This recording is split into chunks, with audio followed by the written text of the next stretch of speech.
Hello, everyone. Today, we are super lucky to have Tristan Zajonc. He is co-founder and CEO of Continual, and he previously had founded Sense Inc., which was acquired by Cloudera. And then following that, he became CTO of machine learning for Cloudera. And yeah, it's really an honor to have you on our show. Uh, for someone to have so much experience. Yeah, thank you very much for being on our show. No, absolutely. My pleasure. I'm excited to chat. Yeah, and then for those of you guys who don't know us, my name's Donji. I'm your host. This is Avi. He's our co-host, and he's more of the technical person, and I'm a designer. So yeah, let's get on with it. So why don't you just give us a brief overview about what you do at Continual?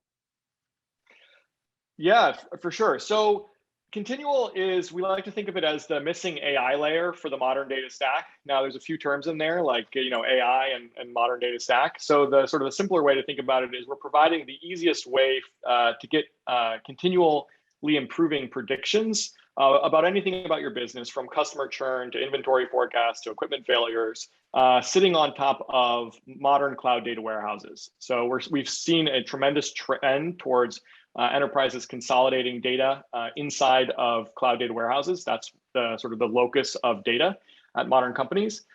They've built out analytics functions and analytics teams. And now more and more of them are trying to move into the predictive analytics space or the AI and ML space. And they need to do sort of AI and ML in a way that's compatible with their underlying technology stack, and also just much easier than sort of the alternative. So we're trying to build just a dramatically easier way for companies to do AI and ML, make it pervasive across their business. And we sort of have a few little twists in terms of how we do that. Awesome. And I guess this is where we normally do like the hook of our episode. Could you maybe give us a brief overview of some like impressive numbers of your growth or something? You guys are clearly doing really well, but just brag for us. Well, not all of it's public. We just came out about 2 months ago out of stealth. And I would say we're incredibly excited. I mean, we really think that there's this tremendous missing opportunity to build an AI platform that's native to this sort of modern data stack that's emerging. And we have a sort of a highly differentiated workflow that's what we think is literally probably 30 times more productive and faster than the alternatives. We just had a customer yesterday. We implemented a use case and they just were like so shocked. Literally it was like we productionized a use case for them in under an hour after getting access to the data. And that just was completely unheard of. They just made no sense in their mind. Where in a traditional world where you actually want to productionize, by productionize I mean you have a model that's like actually being continually retrained, the predictions are being continually refreshed. You're getting visibility across all of that. Typically that's a month-long or multi-month-long process, certainly weeks, right? To do that in the traditional way. In our system, it's one of these things where we've made AI and ML declarative, and so you just sort of set the problem up and everything else is automated. And so that time to value, I mean, what we're most proud of probably is just like the extreme time to value that we're seeing with customers. So yeah, we haven't yet announced funding. There's certainly some exciting things with respect to funding and that we haven't quite made that stuff public yet, but if you stay tuned over the next probably 2 months or so, we're going to make some additional announcements with customers and funding and whatnot. So we're very excited for that. Awesome. So why don't you give us a little bit of your background? Like where you from? How did you get into, programming in general and et cetera? Well, that's all the way back to getting into program. That's probably a long story, but I guess I've been doing that since I was a kid. I'm old enough to actually have participated in .com1 during the 2000 eras when I was in college. But I'll leave that sort of that story aside. I'm a statistician, sort of data scientist by training. I spent my whole 20s sort of in the trenches of applied data science, mostly actually applied to public policy topics and economic topics. I did my PhD at Harvard, and my dissertation was all around Bayesian statistics and causal inference. And I was always the one that was, sort of like deep into the data, deep into the statistics, deep into the tools around doing data science. Had a developer background, even though I was in the academic world, and so it was always, sort of seeing the problems with today's tools around data and statistical computing, or I would use the academic term statistical computing. Today, you'd say more machine learning and data science or AI. And so did that really actually through my 20s, sort of got that deep foundation.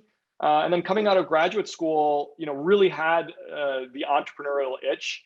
Wanted to, get back into doing startups. I had done that, when I was younger, and had kind of always been building tools and sort of doing open source work, and always thinking about, different things to build. And really became convinced that there was an emerging class of users called data scientists. There was emerging set of tools that were centered around open source, the open source data science ecosystem, and that enterprises were struggling to sort of stand up those teams with the right tools that were primarily coming out of sort of like the open source and academic world. They were struggling to bring them into the enterprise. Allow people to have access to compute, to data, to collaborate and share, to move from R&D into production. And so, seeing that problem, I founded, in the sort of 2013 timeframe, founded the first company that I did called Sense, which really pioneered this category of enterprise data science platform. Now you see it; it's quite pervasive. There's a lot of alternatives. You have the major cloud platforms all building their machine learning platforms like AWS SageMaker. You have standalone vendors like, Databricks, probably supercharged by Spark, doing in some ways, very similar stuff to what we were doing. So founded that company, ended up in 2016 getting acquired by Cloudera. Cloudera is a big data platform company that's one of the main distributors of Hadoop, which is sort of like the big data, sort of the open source big data standard. They recognized that AI and ML were unquestionably the next set of use cases that all their customers wanted to use, and so they were, and those users were more data scientists than sort of the Java developers of the, I don't know if you're familiar with the Hadoop ecosystem. It's very sort of advanced, kind of really targeting the data engineer and the Java developer primarily. But there was this whole class of users that were using more, tools like Spark, tools like Python, wanted to do that work on top of the data that they had within an enterprise. Think of a large bank or a large pharmaceutical company. And so they acquired Sense, that startup became Cloudera's machine learning product, their data science workbench product, and I led a team at Cloudera there, grew a team there, grew the business there, building out that product, and spent, 3 years at Cloudera. And then about a year and a half ago, 2 years ago now, actually, jumped off, kind of wanted to, saw the opportunity to solve some problems that I was seeing when talking to customers. Saw an opportunity to sort of take a radically simplified approach to doing AI and ML, and that's what led to Continual. And so we've been, kind of hard at work, kind of from scratch, a year and a half ago, having no code committed, to actually building out Continual as it is today. And we just, came out publicly, kind of out of stealth, about 2 months ago. And we're in early access right now. We have a bunch of customers, using us in an early access period. If anybody's interested, you go to our website and sign up. Happy to let you in. And we're probably going to go public more broadly later this fall and make some announcements later this fall. So we're excited to do that as well. Why did you start off with a stealth mode? That's a good question. It's always like, how open to be, do you go open source, and just, develop all in the public, or do you go in stealth? I would say, we're targeting, there was just stuff to do. I mean, I would say, work to be done to sort of figure out what product market fit was, what exactly the form factor of the product was. We started Continual with the recognition that, one, for AI and ML to be impactful to the business, it has to be operational. It has to be production. So by that, I contrast that with, let's say, a notebook collaboration tool. One of the things I saw at Cloudera was every company believed that AI and ML could affect almost every aspect of their business. But in order to do that, they were really struggling to find a sort of easy and reproducible way, scalable way to get these predictive models into production and then continually maintain them. So production, I think people don't really realize like it's not just like putting a model in a container or like, having a production monitoring tool or, something like that. It's really the continual maintenance of that model, of the predictions, of the, of the iteration process as you try to improve the model. And that leads to a tremendous amount of complexity. So we saw, that we basically, I saw, a lot of folks wanting to get to production and building a production system. And then I also saw them really struggling with the sort of the status quo solution. The status quo solution today is like build up a big sort of machine learning platform team, stand up Kubernetes, like get your job scheduler, get all your, your training libraries, get your monitoring tools, like to actually build a system where you're thinking about dozens of mission critical models powering your business. You end up, your data is changing. So all your features that are feeding into these models, I'm sure you've seen it in your own work, sort of the fact that it's not, maybe you prototyped your model and you did that in a notebook and you like got really excited like that something is possible. But then there's a big gap between that and a production system, particularly a production system that has this sort of continual life cycle to it. And if you think about most use cases within the enterprise, they're not just like, building a voice recognizer where maybe you train it once and then you deploy it onto the edge. It's really like things like, inventory and supply chain forecasting, where all the data into that is coming in live. It's continually changing. The world is so therefore you need the whole data pipelines to get in all the features to your models, right? The world is changing. COVID hits, so you can't just let your model sit there and and be statically trained once on some developer laptop. You've got to retrain that model regularly, every week, every month. And you got to maintain your predictions and monitor your performance. Both your revenue versus your actuals versus your predicted. It gets really complicated, and so we saw, okay, how do we 10x simplify this? What's the product look like? What's the workflow look like? And that's a challenging, getting all that right, and is a challenging thing. And so part of that, I think, stealth mode, honestly, it gives you the ability to really polish that experience, make breaking changes, working with a handful of customers to see, is this the right solution? Is it really the right workflow? But it's a great question. I don't have a strong opinion versus stealth versus not. It just is the way we ended up going. Yeah. Yeah, that's pretty, there's a lot of nuances that need to be taken into account when you sort of make this decision. And I think there's good points on either side, but you did mention how you would 10x simplify it. Is this related to the whole declarative AI technique that you guys were developing? Yeah, so the secret sauce to Continual is definitely our sort of declarative data first approach to AI. And what I mean, then what does that mean, right? So what do I mean by that?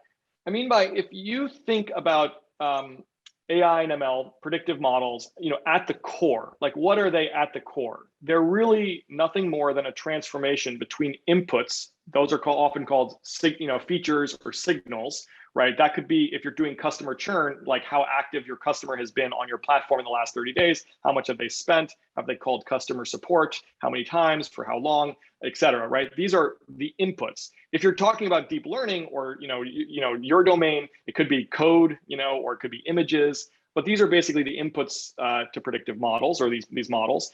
The model itself is a function that goes from those inputs to an output, your output target. That could be something like customer churn. It could be your inventory next week or over the next 5 weeks. It could be something like, this is a bug in your code at this particular line number. But at the very core, really ML is nothing more than a very sophisticated way from go to input signals to output signals. And there's a tremendous number of problems that you can frame like that. Then the question is, well, if that's the fundamental truth, why is there so much else that you need to do to sort of operationalize and productionize things?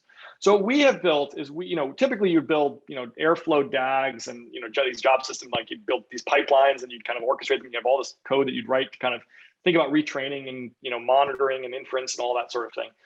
We think that you can actually, for 90+% of use cases within the enterprise, you can the only essential complexity is modeling your business and the data of your business. So that's something like saying you have customers, you have products, right? You have contracts or something like that, like whether they're on there.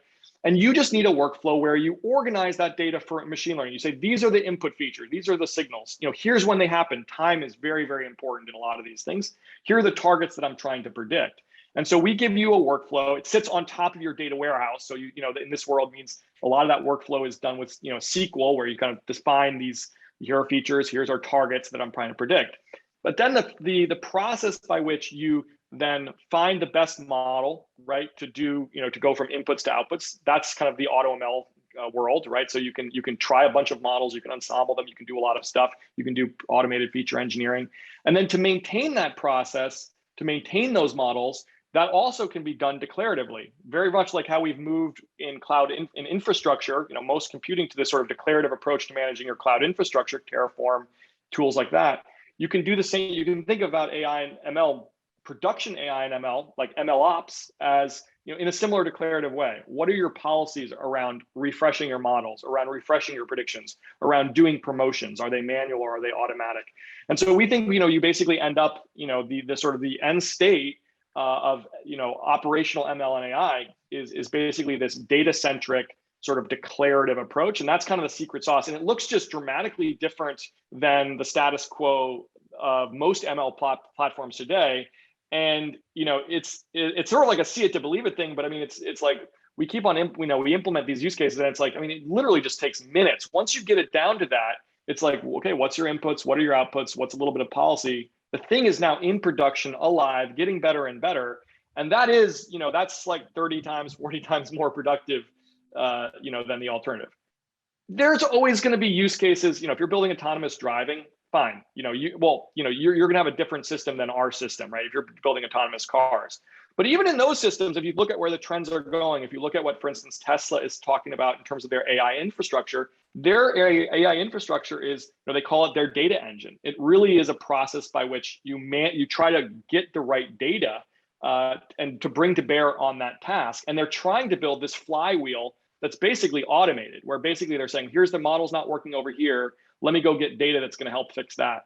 And so I think AI and ML is really going to move towards this like data first approach. It might take different form factors for different use cases, like the use case that's autonomous driving or deep learning, or image type use cases may be different than the type of use cases that sit on top of a data warehouse with kind of all the normal data that you in enterprise would have. But I think that where we see the world going is towards this sort of data first and declarative approach to AI, which is at its infancy. And I can talk about other examples of that. Yeah. So do you think that this is going to add to like a commodification of AI and ML to a certain degree, at least for the business use case? Yeah, that's a loaded term. So I do think it's going to radically democratize AI, and it's going to allow it to become pervasive, and it's going to allow it to become as impactful as people would like it to be. Because let's be candid, right? Most companies are not succeeding with AI and ML, right? Like, they do even something like as basic as a churn model. I mean, the pattern that I see again and again, right? You think churn, I mean, as an ML person, you think that's a pretty easy, thing to open up a notebook and kind of do, right? If you're a data scientist, it's not as hard as like finding a bug in code in a bunch of code repository. So, but what happens is what you do is you get a data scientist to do that. They go and they give a presentation in some sales meeting or marketing meeting or whatever executive meeting. That's it, right? That's kind of where it leaves. Sometimes they manage to productionize it. They kind of put it into some like cron job system. But often what happens is like they leave the company and the next person comes in, the next data scientist, and they're like, what is going on here? Plus, we've got new data coming in. We've moved from Salesforce to HubSpot or HubSpot to Salesforce. New data, we got product data coming in from Segment or whatever, and like that's not in this model. We clearly need. So there's this your model's going to have to iterate on your model, right? The data is changing and the features and signals are changing. And then it's in some like, completely bespoke random notebook sitting somewhere, probably not productionized. But even if it is productionized, probably in some way that's like completely bespoke is going to break, cost a ton to maintain. So it is true that I think declarative approaches, more automated approaches to AI will, it just radically lower the cost of doing operational AI, doing production AI. And our view is that what that does is it enables AI and ML to become pervasive. It enables it to actually have an impact on the business. Does it commodify it? I don't know. I mean, that's a loaded word. Yeah. I feel like we got to the heart of it though, in terms of how it's going to enable teams to actually be able to use it in a way that they can then keep track of and just have it as an additional source of data in their decision-making process, as opposed to having something that you would need to like constantly reassess and then have different meetings and then go through and try and see whether or not it's valid or not, making it so it's a bit more reliable and predictable in that way. Like I see how that could be very useful to all sorts of organizations. And if it's automated as well, like wouldn't that, I mean, it would make sense that would be able to be used very easily and implemented without having to go through a lot of like rigmarole surrounding making your own data stack every single time you want to make a new prediction about something in your business. Like, oh, now we need to keep track of where we're going to be routing all of our packages to because we need to like do some more like delivery services or something, right? So Yeah.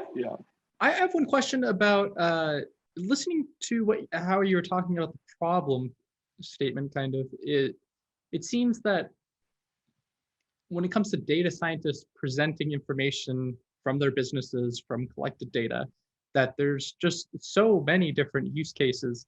How did you land on churn? Well, there's so to your question there.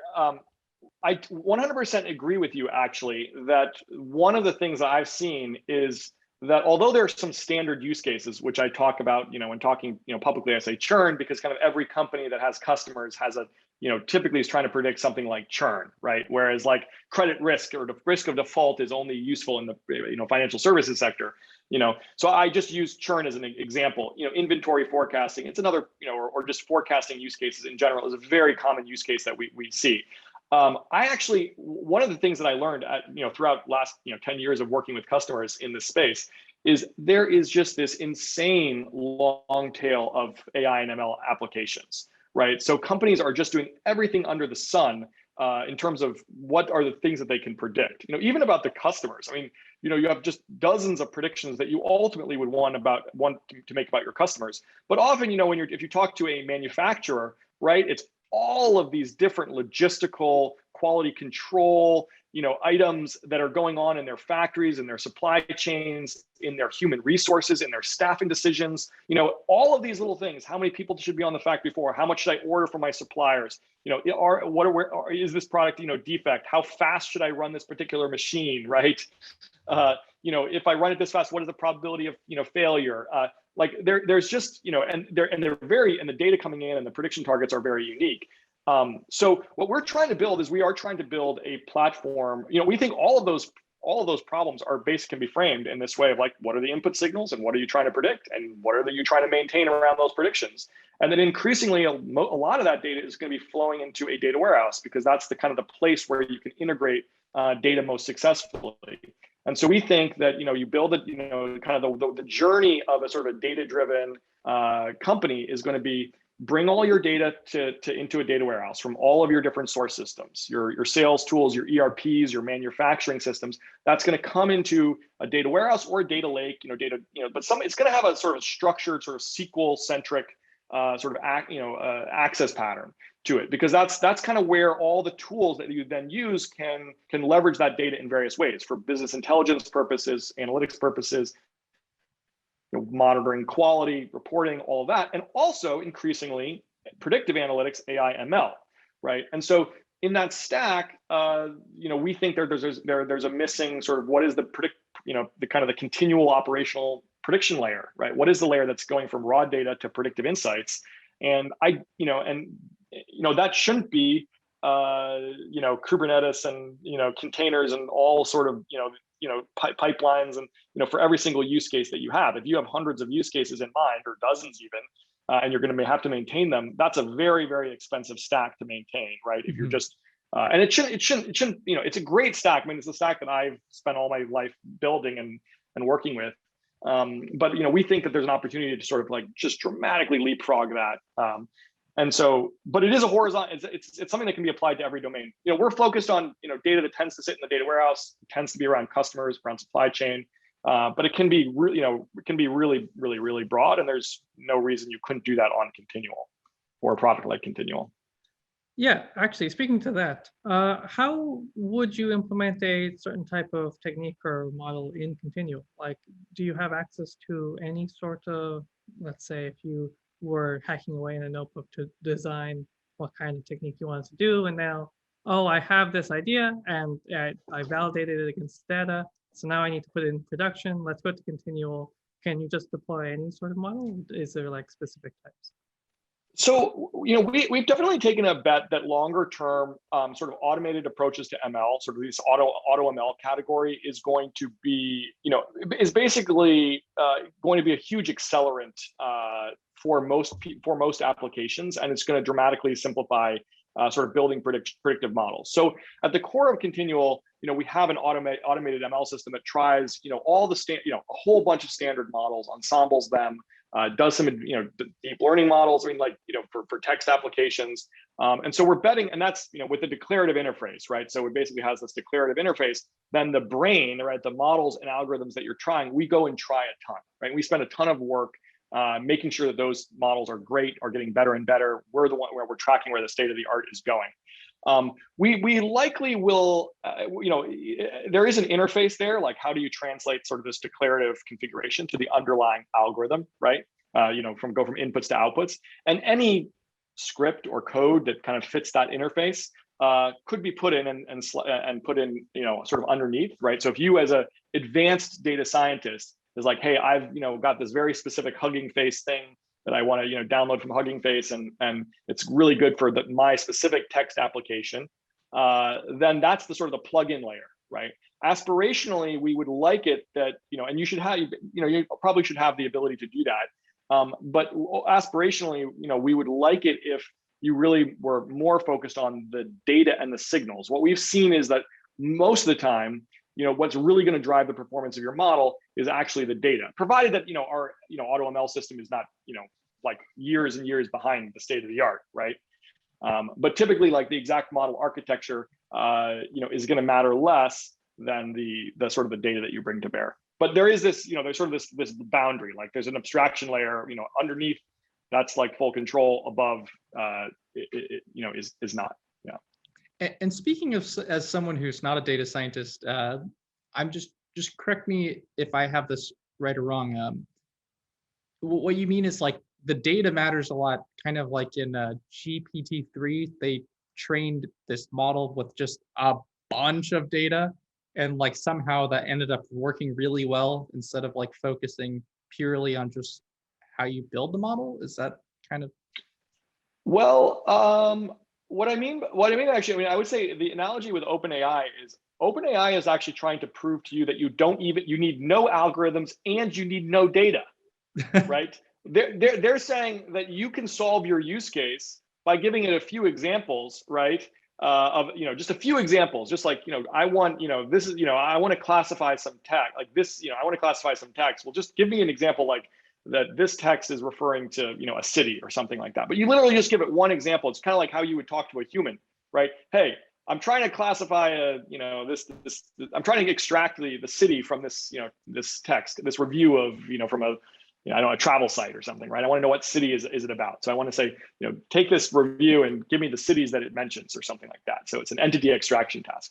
So in OpenAI's kind of world, they think that you don't even, they've built a model that sort of has so much background information about the world that you don't need a model yourself, right? You certainly don't need to think about algorithms, you as the end developer who's trying to solve a particular business use case. And in their world, they're making it so easy that you don't even need to bring your data. You don't even need to do training, right? You don't need to train a unique model. You can just use this generic multitask model that can kind of do a lot of natural language processing tasks. That is the extreme. I mean, I do think it really points to where the world is moving, which is this extreme simplicity. When you can now implement pretty state-of-the-art ML, natural language processing use cases using that API with no model training, no data, just by giving it a couple examples, right? And that's obviously how human beings work and how kind of intelligences work. Now, so we are sympathetic. We're aligned with that kind of view is where the world's going. Now, there are use cases which are you do need your data, right? So if you think about a churn model, or if you think about it as Yes. inventory forecast model, you kind of have to have the signals from your business, that you can then fine tune the model a little bit to like make that prediction. OpenAI is not going to be able to do that because you just can't predict churn without Hopefully knowing. your data's not floating out there. Hopefully it's not. Yeah, exactly. If it was, I mean, maybe they'll give you something that's a little bit above random, but I mean, hopefully Hey, it's exactly. GPT-3, what's my social security number? Yeah, exactly. Hopefully it doesn't know it. Hopefully it doesn't do that. But we are trying to do that same, we don't think you should have to worry about, the model internals. The future is where you don't worry about the TensorFlow, layers and dropout layers and like, the exact, version of the transformer architecture that you have.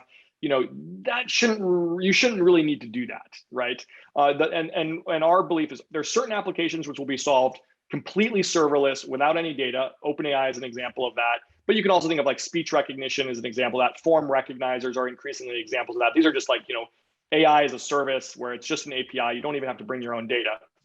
There's another set of use cases which are inherently like you do need to bring your own data, but they should be almost as easy, right? You should be able to operationalize them, continually improve them, and you shouldn't have to drop down into sort of TensorFlow world, PyTorch world to do that.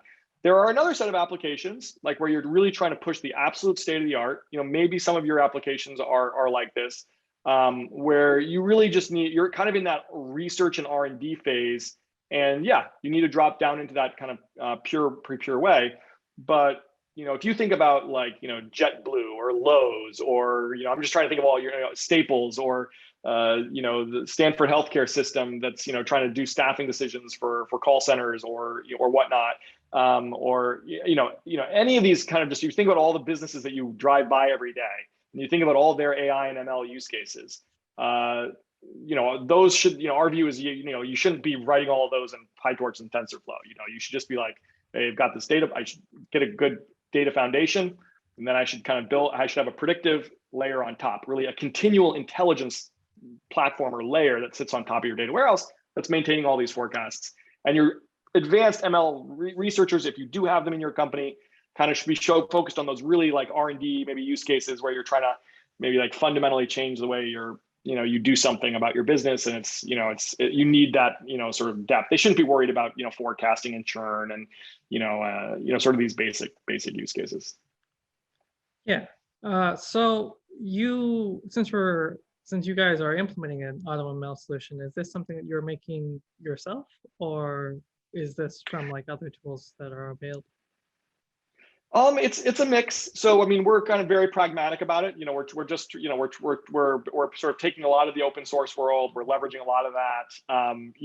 We're combining it with our own things, and that's both from a modeling perspective, but actually also from in some ways more importantly from an automated feature engineering perspective, and the kind of the way you transform your data. You have timestamps. Okay, well, probably should have day of week effects and things like that. Kind of obvious stuff. If you have text data, we can take pre-trained, like these transformer models and get features out of text to transform a text column into a set of features that can be used in a downstream model. So some of that is in our system, in our AutoML system. We're kind of, composing that. Same thing with ensembling. If you really want best performance, sometimes ensembling models, using multiple models and ensembling no predictions from them can give you better performance. So we're doing a whole bunch of things in that range, heavily leveraging what's going on in open source. And we're considering some of the open source, releasing some of what we're doing open source as well. We haven't kind of fully made a decision on that. Yeah. So are you guys going through and basically also automated handling the ensembling process itself, or are you guys going and making different alterations on like a point by point basis? Is that something that is declarative or something that's automated? So by automated and declarative, I kind of think of as the interface that the user is experiencing. So they're just saying, hey, I want, here are my inputs, here are my outputs, and I want the best model, right? Or I want a fast model, or something that's like, what is the goal that you're trying to achieve? The system then goes and makes that happen. From a model training perspective, like one phase of having a continual operational production system is that you need models, right? Predictive, you need these models to be trained. That's where the algorithms come into play, right? So that's where the AutoML comes into play.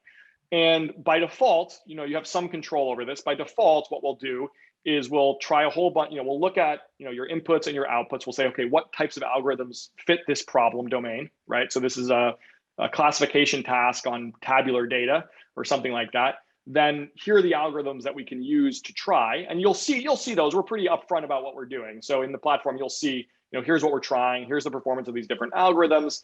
Here's an ensembled version of those algorithms. Here's the performance of that.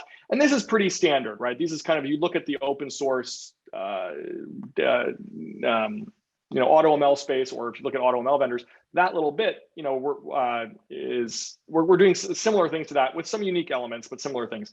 The real sort of the secret sauce for what we're doing, or like the real differentiator, is really this production and continual maintenance aspect, right? So it's like the declarative interface with like, hey, you're not just, we don't think it's that important for you just to get a model that you've tried a whole bunch of models and it's okay, it's cool, you got a good performance metric. You got to get to production, right? That's the problem, and you got to continually maintain that production model. And so we're really trying to give you that a system that is getting smarter and smarter and smarter. That's gets retraining, and that's and you're seeing the performance over time, and you're not having to worry about any of that infrastructure or the logistics of that. But AutoML is in the core there. Whereas as a data scientist, is often what people like really want to know what's going on in there. What are you doing? Are you using, is it custom transformer models, or is it just XGBoost or whatnot? Yeah, and we're pretty pragmatic about it is the answer. We're not dogmatic about it in terms of what we think is going to be the algorithm. It's going to continue to change over time. All right. So speaking of that, since the goal is obviously to have a continually improving algorithm, how do you define and measure the, I guess you could say, losses or the difference in performance? Is that something that every individual company would need to figure out and understand for themselves, or is that something that Continual does automatically? No, that is something, so that is something that we have, sort of standard defaults, like smart defaults. Like if you're doing a classification problem, we optimize for accuracy, but if you wanted to optimize for AUC, ROC, this is where you start to get into the data science terms, right? So or log loss or whatever it is, right? Precision recall. So you have the ability to say, here, what is my performance, performance target? And that, again, from our perspective, this is sort of like how many knobs to provide, right? So, but that is fundamentally driven by some business decision, right? Sometimes people care about those things with different weights. And so that would be something that, we provide, a standard default. But if you would like to customize your performance metric that we're optimizing for, that would be part of what we would consider a declarative configuration, right? You're saying, here are my inputs, here are my outputs. Here's what I'm trying to optimize for, and then, well, how fresh do I want this model to be, right? So what is the refresh schedules? But from that declarative set of configurations, the system should figure out the best models, operationalize those best models. Yeah. And do you take into account like because some of these models are going to be predictive, right? So you'll be making decisions based off the model output. That can obviously add some changes in how the input data will look going forward.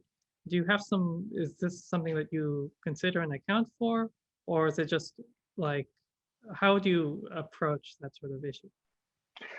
Well, just so I understand your question, are you talking about sort of predictions that lead in, like, models that lead into models, or are you talking about, for instance, like when you deploy, an AI system, it actually changes the behavior of the data, and the data is continually, some like recommendation systems, you deploy recommendation systems, people then change their behavior on your platform, for instance. Yeah, just so yeah. The latter. You deploy like a recommendation system, if people are now getting different recommendations, the input features are going to look different. Yes. Yeah. Yeah, exactly. So, this is really the heart of Continual. This is where what we realize is that when you go to production and you're deploying models into production, the world is changing. Part of it's, external factors that are out of your control. And honestly, part of it's the actual machine learning that you're doing and how you're, using that in your tool means that that your behavior of your users is going to change. And you need to then, recognize that. You need to, for instance, obviously see if your input features are changing. You need to see if your predictions are changing. And then you need to see if your performance is changing over time. So, right, often the ground truth, right, what is the actual churn, if customer churned, or what is the actual number of sales, that comes, you make a forecast for sales a week before, then a week later, it, right? You have the predicted and the actual, and you have a true out of sample measure performance at that point, right? You did the prediction and you saw, you probably did your splits when training the model and tried to get an estimate of what your performance would be. But ultimately, kind of the reality confronts you down the road. And so this is just sort of an evidence of why, you fundamentally need to think about AI and ML as a continual system that is being continually maintained. And there's multiple aspects to it. It's not just like the model maintenance process and the prediction maintenance process. It's also the monitoring around the sort of what's going on, what's drifting, right? How's performance drifting? And you kind of need the whole system to have that mindset that that things are, evolving over time.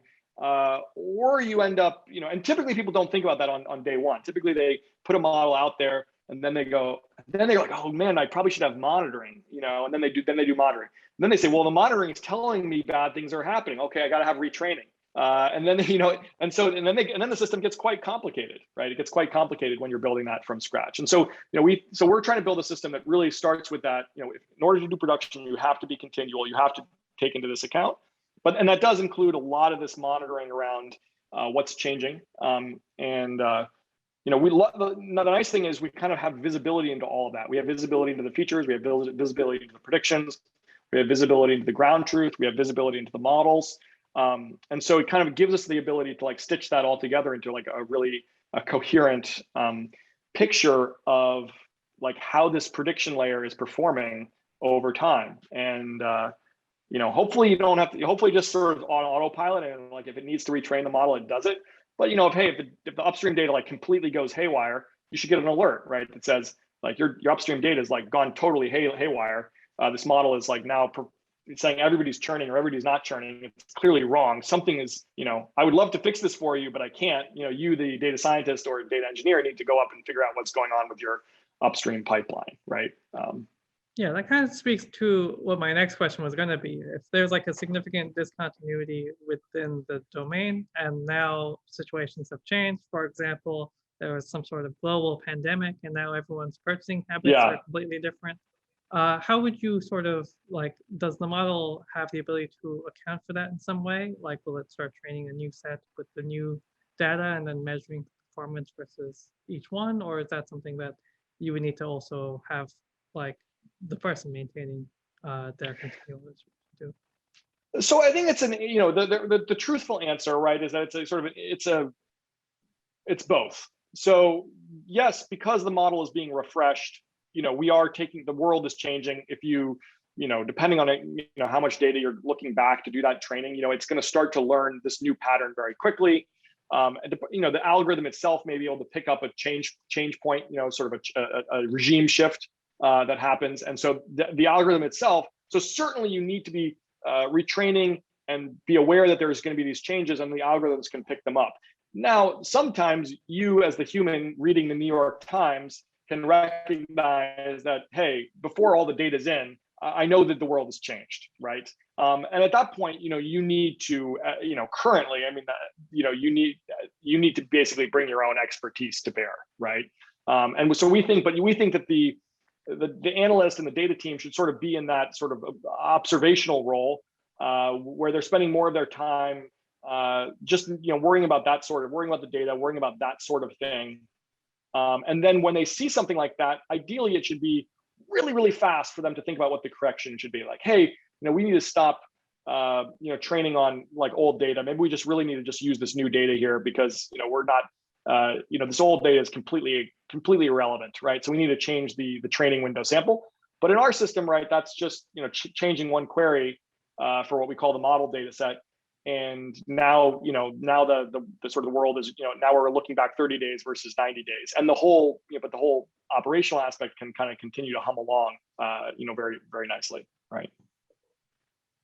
Yeah.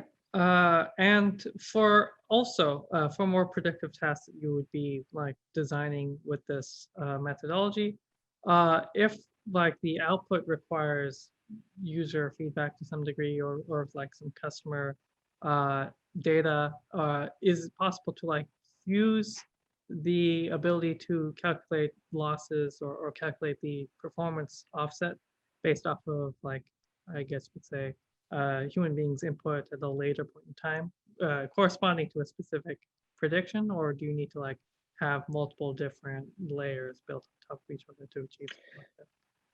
Do you mean something like where the label comes in, sort of like the target, the ground truth target, somehow later down the road, the user gives you that? Is that what you're asking about?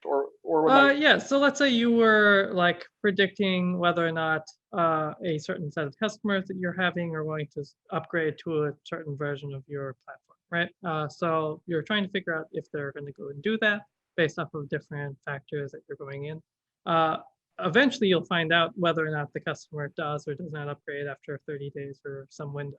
So in order to assess like the accuracy of that, there's the main value of how often does somebody who does upgrade do it. But perhaps you're also trying out different like incentive programs or different options to allow them to be able to go through and sell that. And then you kind of want to gauge what are the performance of these programs on each customer's like update. And in order to do that, you need to sort of associate it with the previous prediction of whether or not they were going to be there. Because you may also be using, oh, this person's very likely to start in 30 days, but if they don't start in 30 days, we can probably get them to start in 30 days if we say the first month's free or something. Yeah, absolutely. So we definitely have the ability to, for instance, have the ground truth come in down the road and then correlate that with the prediction that was made earlier, because we have the prediction, sort of the audit trail of predictions, and then the ground truth comes in, for most of the examples, like for instance, churn certainly comes into your data warehouse, and then, that column gets filled in. Hey, I know, now at this time period, this person did churn in this 30 day. So that all kind of, the loop is closed there. There's a second thing you're describing, which, tends to be more or better handled by sort of an experimentation platform. So if you're looking for the causal impact of a particular program, you really start to need to randomize, the intervention. So these predictions can inform the intervention, right? We can say, hey, let's do emails to people that are more likely to churn, or let's send an email about upgrading to the people that have a high propensity to upgrade, or something like that, right? So there's ways, and we see a bunch of customers who have those types of use cases where the predictions sort of drive the interventions that people are taking. The actual causal effect of that is, like, if you really care, if you're doing lots and lots of experiments, you really need to run have some sort of experimentation system where you're running A/B tests, you're randomly sending folks these campaigns, and we're not an experimentation platform. We're not an experimentation platform. All right. Well, that does make sense. I was just wondering what the broad scope of what applications are possible within the platform, because it does seem very powerful in being able to just experiment. Yeah, I mean, if I were thinking about the sort of the three pillars of analytics, or just going beyond that, actually you have data now going beyond it. I mean, I think it's really business intelligence, right? The core is reporting and business intelligence. It's predictive, in predictive analytics, AI and ML, right? Where you're basically trying to go beyond the raw data to something predictive. And then it's experimentation, where you're actually often trying to find the causal effects of programs.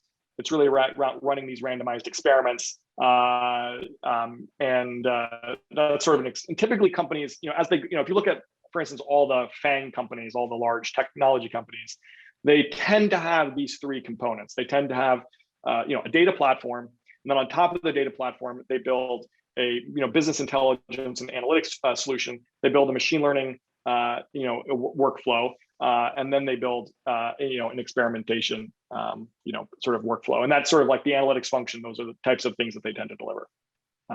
So currently, we're very much focused on building the predictive layer and giving companies a predictive layer that sits on top of what we perceive as this emerging data stack. There are really interesting companies, for instance, that are following the same sort of data warehouse centric strategy. Obviously, in the BI space, that's been done now for a number of years, where it's clear that you should do your BI on top of your data warehouse and run your queries inside your data warehouse. But even the experimentation platforms, there's a company called EPO that's kind of reimagining the experimentation work and putting in and recognizing that, hey, the data that's going to kind of the ground truth data that you're getting from these experiments kind of should be coming into your data warehouse so that you can use them for other purposes, right? You can use them for ML, you can use them for reporting. And so it kind of gives you this like rationalized data and analytics strategy. And we're doing the same thing with respect to ML. Nice. So I just have one quick question here. We're almost out of time, but essentially, what do you think, what do you think the biggest hurdle there'll be for adoption of like more ML-based approaches? Do you think it's more in the getting everything in the data engineering side set up, or getting the data warehouse or data lake built in and integrated into each customer's or loop by loop essentially to like collect all that data and then make the decisions on it? Or do you think it's more on the implementation side, like inserting the policies to actually be able to use the analytics? So that's a great question. So often people quote this thing around like 90% of people's time or 90x% of people's time is spent on data quality and data manipulation. So I do think that is always going to be sort of the most work is going to be around getting all your data and organizing all your data to bear. Now the good news in terms of what's going to stop people from using AI and ML is that honestly yes, the data world is always like not perfect in any company. But most companies have invested at this point in bringing their data together and putting it into a data warehouse, or at least thousands and thousands and thousands of companies have done that. And if you look at their data warehouses, there's a tremendous amount of valuable data that's sitting there, which maybe not be perfect. It's maybe a little bit messy, but it's very valuable. And tools like Fivetran and Airbyte and these ingestion tools are making it very easy for you to get your data from all your applications, your Salesforces and your HubSpots and your ERPs and all that sort of stuff, and segment from your product itself, and to bring them and to stream them into your data warehouse. Then there's tools that are simplifying like DBT, the whole process of sort of managing and cleaning up that data. So I think then the question is, well, how do we make AI and ML pervasive? And for me, I think it's just what's going to make it pervasive is how do we make the ROI be positive, right, for the business? And that one part of that is driving down the cost of implementation of both building and then equally importantly, maintaining the AI solution. And then making sure that you can leverage it in some effective way in the business, right? You can take a churn score and do something with it that's effective. So you need to make it pretty cheap to get that score, right? Or get that prediction. Pretty maintainable to get it, because otherwise you can't really justify, if you have to have one data scientist, for each model or something like that, you're looking at like every model is costing you, $250,000, $300,000, a year. It's quite, it starts to get quite expensive. And, that's just, not even including the infrastructure. So we really need to drive down and our belief, is we really need to drive down the cost, expand the number of users who can do it, drive down the cost, and then make sure that we actually can deliver the end business impact, which is often a challenge, right? So you need to like figure out how to actually take that ML, put it into the product, put it into the business process, automate something that's expensive, reduce reduce a cost, increase a bit of revenue, and really demonstrate the ROI versus the sort of just like all the hype around AI.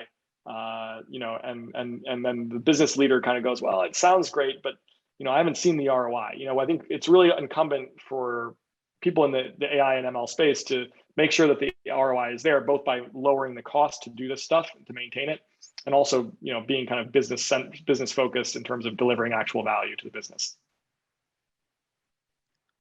Yeah, that sounds great. That actually answers my question I was going to ask, which is what's the difference between being a CTO and CEO of an AI company? Yeah, I mean, lastly, if you have anything else to add on that question, I'd be definitely curious. Well, I think there's, that's a good question.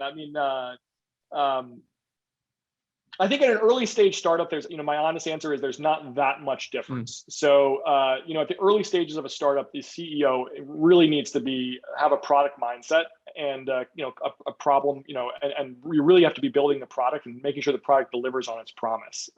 So I am a firm believer that, especially in the AI space where there's lots of hype versus reality, everything I said around 30 times faster, I mean, it sounds great, but like, does it actually work like I'm saying, right? And that's a product challenge, right? That's not me going on podcasts and saying it's 30 times faster. I mean, that is important. We got to, get the word out.